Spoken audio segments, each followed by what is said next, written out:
Hi hello DD fame உங்க எல்லாத்தையும் இன்னொரு வீடியோல சந்திக்கிறதுல ரொம்ப சந்தோஷம். இன்னைக்கு நம்ம பார்க்க போறது எதை பத்தி அப்படின்னு சொன்னா, நம்ம யாருக்காவது கால் பண்ணணும்னு நினைச்சிட்டு இருக்க அந்த நேரத்துல நமக்கு தெரிஞ்ச அதே ஆளு நம்ம நினைக்கிற டைம்லயே நமக்கு கால் பண்ணுவோம். ஹேய், நம்ம ரோட்ல நடந்து போயிட்டு இருக்கப்ப யாராவது பத்தி யோசிச்சோம்னு சொன்னா அதே நம்பரை அட் அ டைம்ல நம்ம மீட் பண்ணுவோம். ஹேய், நம்ம கொஞ்ச நாளைக்கு ஒரு படத்தை பத்தி பேசியிருப்போம். ஆனா அந்த படம் அந்த பேசின டேட்ல சம்டைம்ஸ் டிவில போகும்.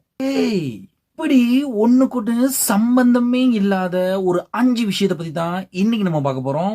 Hey, so welcome to decoding தமிழன். ஹேய், நம்மொழியில் ஹேய் நமக்காக.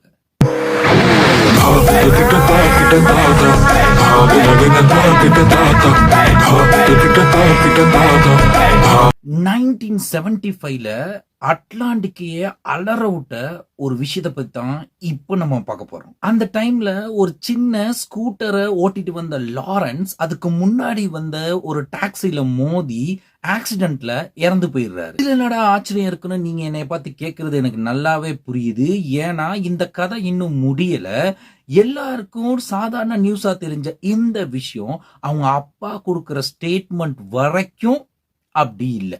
ஒரு வருஷத்துக்கு முன்னாடி லாரன்ஸ் ஓட்டிட்டு வந்த இதே வண்டியை தான் அவங்க அண்ணனும் ஓட்டிட்டு வந்து ஆக்சிடென்ட் ஆகி இறந்திருக்காரு. நீங்க யோசிப்பீங்க, இப்ப ஒரே மாதிரி ஸ்கூட்டர் இருக்கிறது தான் இதுல ஸ்பெஷலான விஷயமான்னு கேட்டா அதுதான் கிடையாது. அந்த டாக்ஸி டிரைவரை கொண்டு வந்து விசாரிக்கும் போது அந்த டாக்ஸி டிரைவரை பார்த்த அவங்க அப்பாவுக்கு பயங்கரமான ஷாக். ஏன்னா அவங்க அண்ணன் மோதி செத்த டாக்ஸி டிரைவர் தான் அவரு. இதோட சரி இந்த கதை முடியுதான்னு கேட்டா அதுவும் கிடையாது.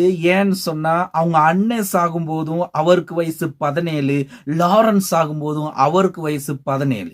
சோ ஒரே ஸ்கூட்டர், ஒரே ஃபேமிலி, ஒரே டாக்ஸி டிரைவர், ஒரே ரோடு, ஒரே டாக்ஸி. ஊர்ல ஒரு மிடில் கிளாஸ் சேர்ந்த ஒரு கப்பலுக்கு 2 ஒரே மாதிரி குழந்தைகள், அதாவது ட்வின்ஸ் பிறக்கிறாங்க. அவங்க அப்ப இருந்த காலகட்டத்துல அவங்களுடைய வறுமை காரணமாக அவங்களால அந்த குழந்தைய வளர்க்க முடியல. இதனால அவங்களுக்கு கொஞ்சம் தூரத்து சொந்தமா இருக்கிற ஒருத்தவங்களுக்கு இந்த 2 ட்வின்ஸ்ல ஒரு குழந்தைய மட்டும் அவங்களுக்கு தத்து கொடுக்கறாங்க. ஆனா அவங்களுக்குள்ள ஒரு ஜென்டில்மேன் அக்ரிமெண்ட் போட்டுக்கிறாங்க. இந்த குழந்தைய இப்படி நம்ம தத்து கொடுத்துட்டோம்னு சொல்லி இது யாருக்குமே தெரியக்கூடாதுன்னும், பெரியாளா வந்து இந்த பசங்களுக்கே இது தெரியக்கூடாதுன்னும், எந்த காரணம் கொண்டோ இவங்க 2 மீட் பண்ணிக்க கூடாது அப்படின்னு சொல்லியும் அக்ரிமெண்ட் ஒன்று போட்டு கத்து கொடுக்கப்பட்ட இந்த குழந்தை ரொம்ப தூரம் டிராவல் பண்ணி வேற ஒரு ஊர்ல வேற ஒரு ஆளா வளருது. இப்படி பிரிஞ்சு போன 2 பேரும் அவங்களுடைய தனித்தனி வாழ்க்கைய வாழ ஆரம்பிக்கிறாங்க.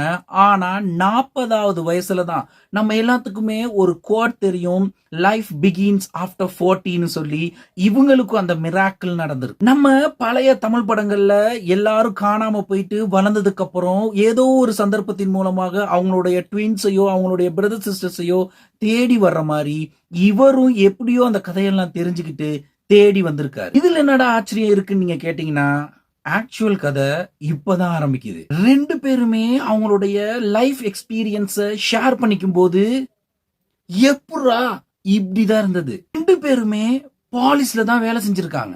2 பேருக்குமே கல்யாணம் ஆகி ஒய்ஃபோட பேரு லிண்டா. 2 பேத்துக்குமே ஒரே ஒரு பையன் தான் பிறந்திருக்காரு.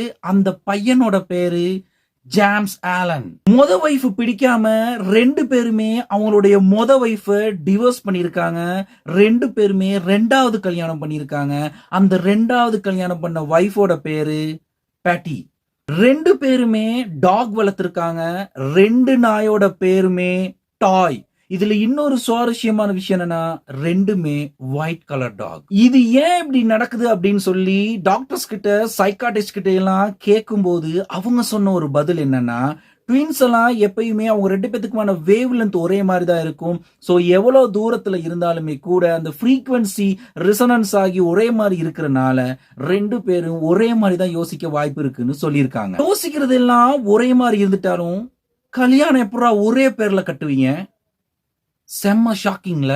இன்னையிலிருந்து ஒரு 142 வருஷம், அதாவது 1883க்கு போனோம்னா அங்க ஹென்ரின்னு ஒருத்தர் அவருடைய கேர்ள் ஃப்ரெண்ட பிரேக்கப் பண்றாரு. இந்த பிரேக்கப் ஆன சோகம் தாங்க முடியாம ஹென்ரியோட லவ்வர் கேர்ள் ஃபிரெண்ட் தற்கொலை பண்ணிக்கிறாங்க. என்னோட தங்கச்சி சாகிறதுக்கு நீதாண்டா காரணம்னு சொல்லி அந்த கேர்ள் ஃபிரெண்டோட அண்ணா ஒரு கன்னை எடுத்துட்டு வந்து ஹென்ரிய ஷூட் பண்றாரு. ஷூட் பண்ணிட்டு இவரும் சூசைட் பண்ணி இறந்து போயிடுறாரு.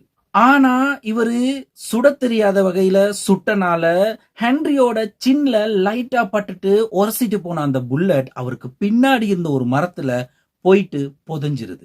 ஹாஸ்பிடல்ல அட்மிட் ஆன ஹென்றி கொஞ்ச நாளைக்கு அப்புறம் ரெக்கவர் ஆகி வந்திருக்காரு.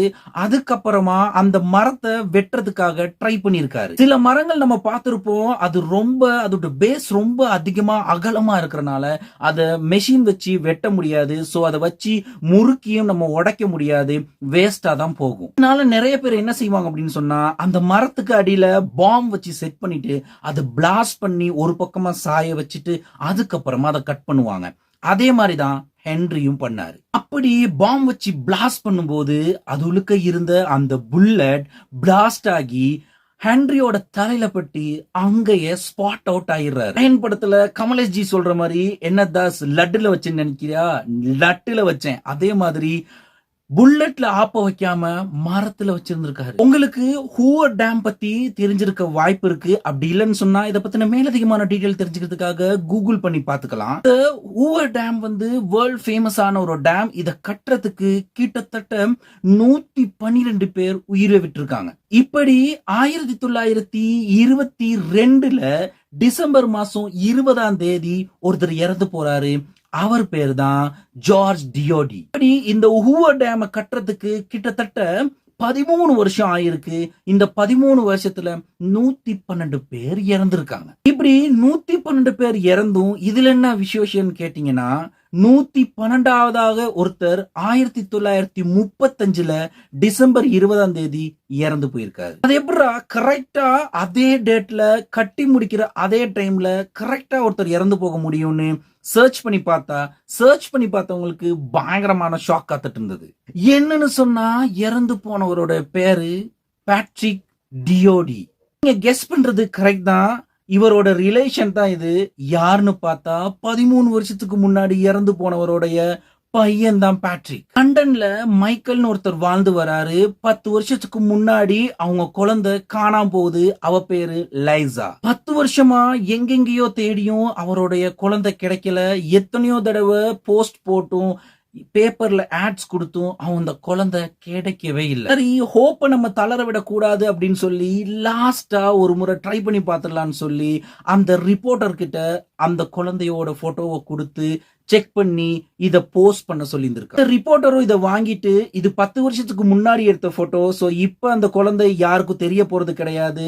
நீங்க உங்களுடைய ஃபேமிலி போட்டோவை போட்டீங்கன்னா லைசா ஒருவேளை அதை பார்த்துட்டு உங்களை தேடி வரதுக்கு நிறையவே வாய்ப்பு இருக்குன்னு சொல்லியிருக்கா. நீங்க சொல்ற ஐடியாவும் செம்மையா இருக்குன்னு சொல்லி இவங்களும் அவங்களுடைய ஃபேமிலி போட்டோவை போட்டிருக்காங்க. போட்டு 5வது நாள்ல ஒருத்தவங்க அவங்கள தேடி வராங்க. அவங்க தான் லைசா. இதுல பயங்கரமா சொல்றதுக்கு எதுவுமே இல்லை. நீங்க நினைச்சாலும் இதுல ஒரு சுவாரஸ்யமான விஷயம் இருக்கு. அவங்க அப்படி வீட்டுக்கு வந்து எல்லாரும் சேர்ந்து அந்த போட்டோவை பார்த்துட்டு இருக்கும்போது அந்த ஃபேமிலியா மைக்கேல் எடுத்துக்கிட்ட போட்டோல பின்பக்கமா கொஞ்சம் தூரத்துல தான் லைசா நடந்து போயிட்டு இருந்திருக்காங்க. இன்கேஸ் அவங்க கோ இன்சிடென்டா திரும்பி பார்த்திருந்தா ஒருவேளை சில வருஷங்களுக்கு முன்னாடியே லைசா கிடைச்சிருக்க வாய்ப்பு இருக்கு. லைஃப்ல கோ இன்சிடென்ட்ங்கிறது ஒரு ஆக்சிடென்ட் கிடையாது. அது என்னைக்குமே யூனிவர்ஸ் உங்களுக்காக பிளான் பண்ற ஒரு மிஸ்டீரியஸான திங் தான். இதே மாதிரி இன்ட்ரெஸ்டிங்கான வீடியோஸ் பார்க்கிறதுக்காக சப்ஸ்கிரைப் டு டிகோடிங் தமிழன். சோ நிறைய ஷேர் பண்ணுங்க, நிறைய லைக் பண்ணுங்க. உங்களுக்கு அடுத்த இந்த மாதிரி வீடியோல கமெண்ட்ஸ்ல கொட்டிட்டு போங்க. So until then, bye bye. This is Decoding Tamlan. Bang bang.